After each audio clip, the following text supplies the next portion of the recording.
Bienvenidos a ULPAM TV. Hoy en nuestro programa, el informe sobre el curso sobre producción de hortalizas con enfoque agroecológico que se realizó en la Facultad de Agronomía. En piso, Mónica Molina entrevista al abogado y docente Alejandro Ocio, que analiza el debate sobre la baja de edad de imputabilidad de los menores y las políticas públicas para la protección de la niñez y adolescencia. Y la jornada electoral en la ULPAM para la elección de consejeros superiores y directivos del claustro de estudiantes.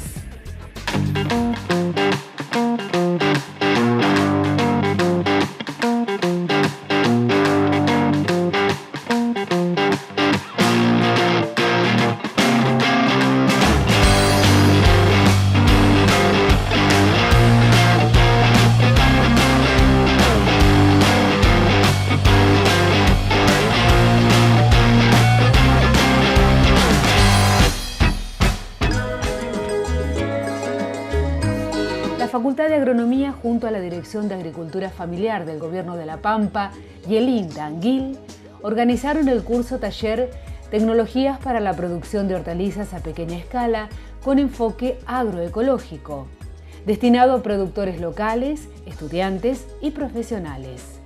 La propuesta se enmarcó en la segunda mesa hortícola provincial y fue declarada de interés institucional por el Consejo Directivo de la Facultad. La finalidad del curso es, dar un enfoque agroecológico, ver los puntos claros de qué es la agroecología. Veíamos que en la región no quedaba muy en claro productores, chicos, agrupaciones que abordaban el enfoque agroecológico y en forma conjunta la Facultad de Agronomía, el INTA, el Pro Huerta, y Agricultura Familiar de Provincia, trajimos dos capacitadores referentes en el tema, en agroecología, que es José Portela, del INTA La Consulta, y Eduardo Sarandino, del INTA de Esquel. La temática en sí, las demandas que estamos viendo.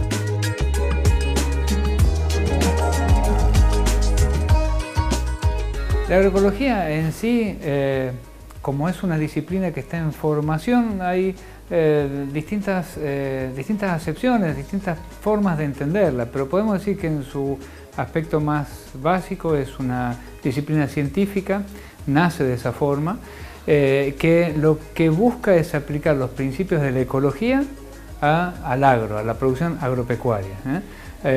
Y como tal, lo que aporta es una forma distinta de mirar la realidad, una forma distinta de entender y comprender los procesos de la agricultura. Y personalmente yo lo entiendo como la forma en que podemos, desde la agronomía, superar las limitaciones de una forma de ver la realidad agropecuaria que nos ha limitado y nos ha generado un montón de impactos negativos que necesitamos superar. O sea, la agroecología sería, de otro punto de vista, una forma de superar las limitaciones de la mirada tradicional que tenemos de la agricultura.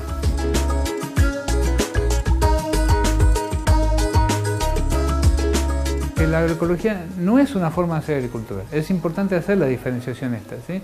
Porque para muchos la agroecología es una práctica de agricultura. En realidad la agroecología, como les decía recién, es una forma distinta de ver la realidad, es una disciplina científica y no es una forma en sí de hacer agricultura. Uno puede hacer agricultura orgánica dentro de un enfoque agroecológico, ¿sí? O agricultura orgánica dentro de una mirada no agroecológica, dentro de una mirada más convencional, si se quiere.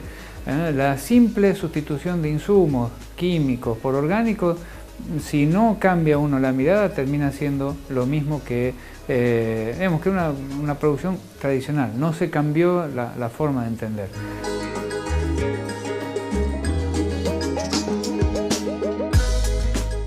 Está dándose justamente este punto de inflexión acerca de cómo vemos a la agricultura y cómo la aplicamos. Desde ya, el productor, que es el que está día a día en la producción, hace las cosas como sabe, como la práctica le dice y como le estamos sugiriendo que vaya incorporando conocimientos. Y en la medida que le demostremos que esta nueva forma de ver la realidad le genera beneficios, le genera resultados, la va a tomar y la está tomando. Ahora, es un proceso, ¿sí? Y este proceso no empezó ayer ni hoy.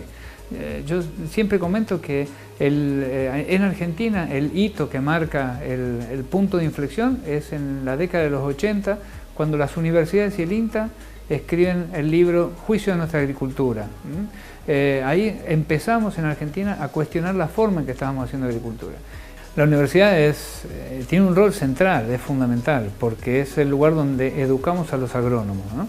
Así que, sin duda, es uno de los sitios donde esto tiene que empezar a desarrollarse. Lo que ocurre es que lleva tiempo, realmente nos lleva tiempo, desde la década de los 80 que estamos hasta acá. Yo me empecé a formar a fines de los 80, y bueno, a mí la universidad me abrió esta posibilidad de empezar a entender la necesidad de este cambio y encontrar por dónde hacerlo.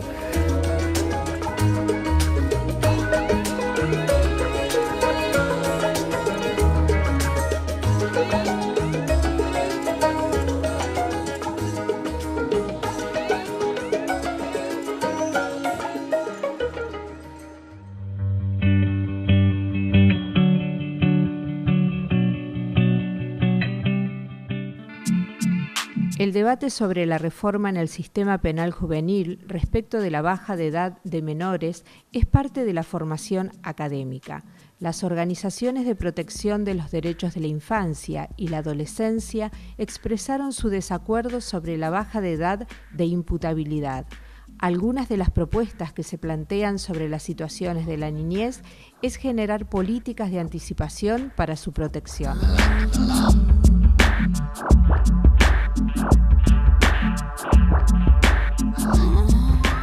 Bueno, Alejandro Ocio nos visita hoy en Ulpan TV. Él es abogado, docente de la Facultad de Ciencias Económicas y Jurídicas en la materia de Derecho Penal. Muchas gracias, Alejandro, por visitarnos. Buenas tardes, gracias a ustedes. Bueno, y además es defensor penal público, sí, también.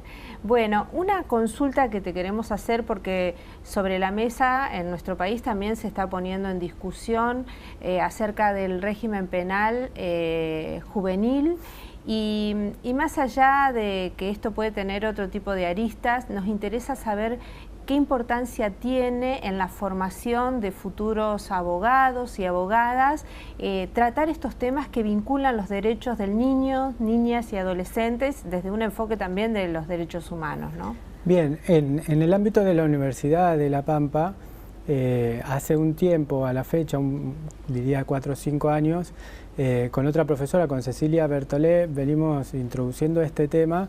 Y hoy en día podemos decir que está someramente abarcado al menos en las estructuras fundamentales. Se dan clases de derechos de niñez en todos los departamentos, derecho público, derecho privado. En la parte que a mí me toca de derecho penal también vemos la responsabilidad penal juvenil. Y específicamente, y ya en un nivel un poco más profundizado, el año pasado dictamos la primera corte de la diplomatura en Derecho de la Niñez y la Adolescencia, y ahí hay módulos desde género, políticas públicas, bueno, derecho penal, civil, económico, sociales y culturales, etcétera. Así que hoy en día, si bien resta mucho por hacer, hemos logrado transversalizar el estudio de los derechos del niño y en eso hemos recibido mucho apoyo de la Facultad de Ciencias Económicas y Jurídicas en particular, ¿no es cierto? En esta coyuntura se viene, u otra vez se ha puesto sobre el tapete el tema de bajar la edad para imputar a los niños, niñas y adolescentes que cometan algún delito. Esta discusión, digamos, ¿de qué maneras hay que abordarla? ¿Cuál es tu punto de vista al respecto? ¿Cómo se trabaja con una temática que es tan sensible a los derechos del niño, niñas y adolescentes? Sí, yo creo que lo esencial es entender la integralidad del caso, ¿no? Para arrojar una primera conclusión, siempre que un niño aparece cometiendo un delito es porque ha sufrido una serie de vulneraciones por parte del Estado o de otros particulares con anterioridad. Cortar el hilo por lo más delgado en materia de políticas públicas y en clave de derechos humanos nunca es lo recomendable. Pero mucho menos recomendable es si además estamos hablando del poder penal, ¿no? Yo pertenezco a la Asociación Pensamiento Penal y en el área de niñez de la Asociación Pensamiento Penal hemos participado en las discusiones a que ha convocado el ministro de Justicia de la Nación y nosotros lo que hemos visto es que la generalidad de las organizaciones que se dedican al estudio de estas temáticas tienen ciertos consensos y uno de esos consensos es no bajar la edad de punibilidad ni tampoco la de imputabilidad. Punibilidad, para decirlo rápidamente, es que se le imponga una pena privativa de la libertad a un individuo y imputabilidad es que se lo pueda procesar judicialmente a un individuo, aunque luego la sanción sea otra, que no tenga que ver con la prisión. Es también una falacia decir que de este segundo modo se le reconocen las garantías a los niños. Las garantías y los derechos a los niños se deben asegurar de manera integral, derechos económicos, sociales y culturales, para que un niño no crezca en vulneración de derechos tal que los termine volcando a alguna organización criminal o en alguna comisión de un delito. Ni siquiera el fenómeno en sí justifica una baja edad de punibilidad. La participación de niños en delitos graves no llega ni al 3%. Ahora, desde el Ministerio de Justicia de la Nación se han cambiado las variables de análisis y se analizan las denuncias y aún así, en una etapa muy primigenia de una acusación, no llega ni al 17%. Entonces, ni siquiera eso justifica bajar la edad de punibilidad. Podríamos hablar largamente sobre los institutos de menores, sobre la cárcel de niños, ¿no? Los institutos donde los niños crecen y los resultados que se han producido, nefastos por cierto, se vulneran mucha más cantidad de derechos que la que se pretenden proteger. Cuando uno repasa por ahí todos los argumentos que se esgrimen y resultan falaces, a uno se le va imponiendo solamente un argumento como válido para sostener la baja de la edad de punibilidad, y es el proselitismo en un año electoral, ¿no?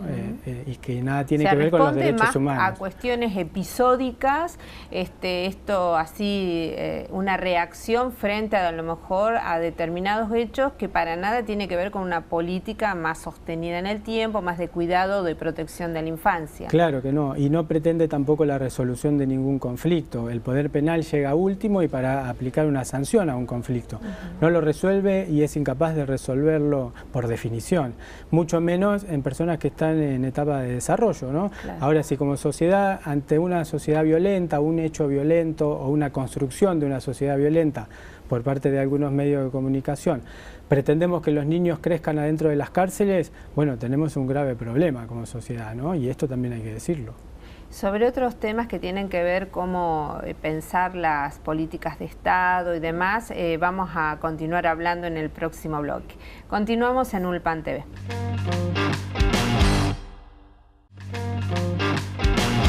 Bueno, seguimos en esta charla un poco para poder desandar algunos conceptos que tienen que ver con esta idea de pretender bajar la edad para aplicar punibilidad a la infancia, a la niñez, a la adolescencia.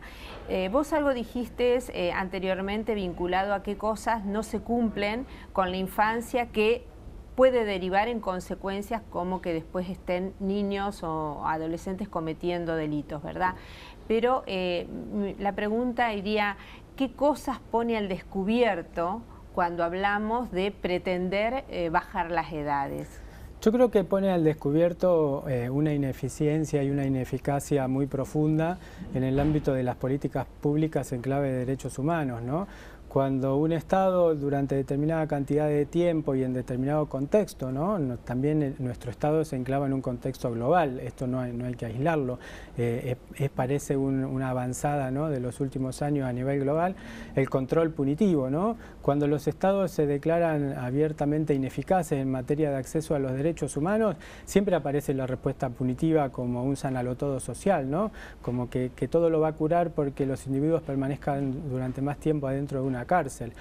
Lo cierto es que también en esto hay que hacer análisis sincrónicos y diacrónicos. Digo, podemos dar una respuesta punitiva que agrade a determinados sectores sociales en estos contextos, pero también tendríamos que decir que eso no resuelve ningún problema, sino que lo patea un poquito más allá, ¿no?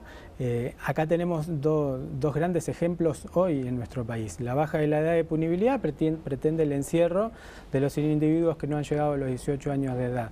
La reforma de la ley de ejecución penal permite o pretende el encierro de los que sí han superado esa edad. Lo único que vamos a lograr con esto es que el problema se traslade de acá a 4 o 5 años, 10, 15, cuando todos esos individuos empiecen a salir, ¿no?, a vivir de nuevo en el ámbito libre, sin acceso a los derechos, totalmente hostigados por el resto de la sociedad, porque esto es lo que produce el poder penal, ¿no? Claro. La subjetivización del otro como un otro social al que hay que combatir, vulnerarle los derechos, y una vez que recupere la libertad, no lograr que se integre, ¿no? Cuando el Estado debería hacer lo contrario, tratar de producir el empoderamiento de esos individuos y la adquisición de recursos que lo hagan competitivo en la sociedad, ¿no? Sobre todo anticipando con derechos para evitar que se... Claro, en materia de responsabilidad penal adolescente el Estado ha suscrito tratados y reglas internacionales que indican el camino a seguir, cuál es. Y si un camino indican es que no hay que seguir, es la judicialización de los conflictos de los niños y adolescentes y mucho menos la penalización, sino que va por los sistemas de promoción y protección integral de derechos y básicamente el acceso a los derechos económicos, sociales y culturales, ¿no? Esto desmorona esta frase tan trillada, tan de lugar común que los derechos humanos, entre comillas, son para los delincuentes, ¿no? Que es muy frecuente, pero que es necesario de construir desde los ámbitos de formación. Es muy frecuente, incluso muy asentado en determinados sectores sociales. Lo que sí hay que saber que en clave de derechos humanos, los derechos humanos los tienen todos los individuos y las individuas de un Estado y frente al Estado. Los derechos humanos no chocan entre sí. Suele hacerse valer una falsa dicotomía entre los derechos de los imputados o de los delincuentes y de las víctimas. Y eso no es así. Ambos tienen derechos frente al Estado. Y el Estado no tiene que volcar la discusión hacia uno u otro en particular, sino lograr que el acceso de todos, ¿no?, a los derechos. Desde la experiencia que tenés como defensor, como docente, como activo integrante de la asociación penal también, ¿hay algún plan de protección a la infancia, a la niñez que uno pueda pensarlo como una política de Estado sostenida? Mira, esto tiene notas muy parecidas al ámbito del género, al ámbito de la discapacidad, de la ancianidad, etcétera. Se va avanzando, parece que siempre se va hacia adelante, pero a veces se dan un par de pasos y luego se vuelven otro tanto y así se va empujando de a poquito. Por ejemplo, la defensora o el defensor del niño a nivel nacional, pese a la cantidad de años que lleva sancionada la Ley de Protección Integral de Derechos de la Niñez, nunca se ocupó. Entonces eso es un ejemplo más que fundamental. El cargo que simbólicamente, pero además materialmente, puede relevar todo el sistema de políticas públicas para la niñez, no está ocupado. Entonces hay un sistema medio desintegrado, medio desarticulado, que nadie controla y que a su vez todos pueden controlar, donde a veces hay visos de avances, pero muchas veces, y más en contextos como los actuales, hay más visos de retrocesos que de avance, ¿no? Ahora se ha logrado un proyecto en Cámara de Diputados donde se empieza a mover de nuevo la designación del defensor del niño, etcétera. Pero lo cierto es que siempre hay avances y retrocesos en esto de los derechos de la infancia. Lo cierto es que los niños han sido, parangonando, ¿no?, a la cenicienta del ámbito de los derechos. Claro. Muchas veces lo han sido las mujeres han logrado empoderarse más o menos en los últimos tiempos, pero los niños no, los ancianos también vienen atrás en la cola y así, ¿no? Podríamos decir varios sujetos que son vulnerados por el propio Estado, ¿no? El Estado debería asegurar el acceso a los derechos y es quien pretende que se los nieguen, ¿no? Entonces esto es un problema. Bueno, Alejandro, muchísimas gracias y sin duda son temáticas que siguen preocupando a quienes ejercen la docencia en el ámbito del derecho y de otras disciplinas. Así que te agradecemos la presencia en Ulpan TV. Bueno, no, muchas gracias a ustedes por tenerme en cuenta. Nosotros continuamos en Ulpan TV.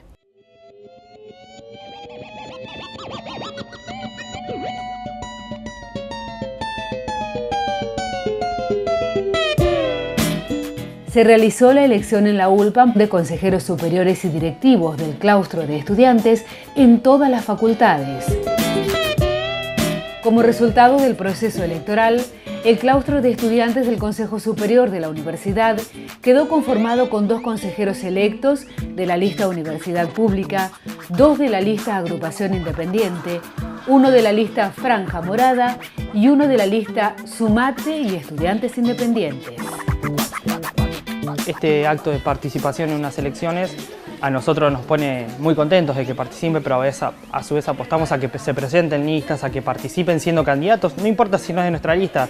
Nosotros pretendemos que participen y se involucren los estudiantes, la participación se ve en eso y por eso la celebramos. 6 listas es un récord en nuestra facultad y eso es algo que también estamos muy contentos de que pase.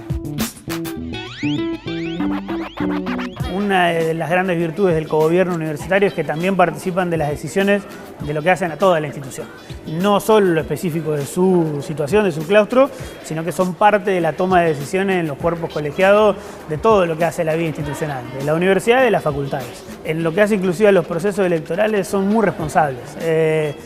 Siempre está en todo proceso electoral la chicana, la diferencia entre una agrupación y otra, pero para con el sistema, para con el proceso democrático interno, son muy responsables, trabajan muy bien y yo siempre lo destaco en los inicios de año, la verdad que son de mucho apoyo para los estudiantes en general. Yo siempre destaco el rol de las agrupaciones porque cumplen un rol fundamental en la vida democrática, inclusive y académica también, pero sobre todo democrática de la universidad.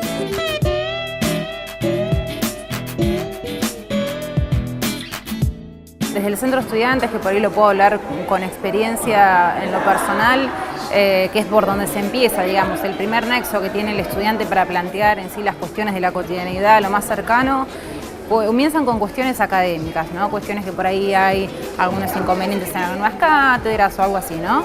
Pero también cuestiones fundamentales a nivel universitario, sobre todo que se tratan en Consejo Superior, como es pelear presupuestos siempre para más partidas en las becas universitarias, ya sean becas de comedor, becas de ayuda económica y demás. Me parece que el tema de acción social es fundamental, ¿no? Para que todos los estudiantes, todos y todas puedan estudiar, puedan acercarse a la universidad. Y también me parece que es una cuestión fundamental que el estudiante se involucre, como se ha involucrado en los últimos años, en cuestiones de derechos humanos, de defensa de derechos humanos, el tema de salir a pelear afuera en defensa de la educación pública, me parece que es algo fundamental, que participemos en contra de la violencia machista, siempre mirando todo desde una perspectiva de género, me parece que eso se ha incrementado también y es parte de la militancia, me parece que es parte y está buenísimo que todos nos involucremos, ¿no? No solamente quienes militamos, sino todo el estudiantado. Así que eso es algo rescatable, pero ya te digo, cuestiones que van desde puramente académicas, desde una cátedra, hasta cuestiones de acción social, a cuestiones en general en sí, que es fundamental que el estudiante se involucre en sí desde que pisa la universidad.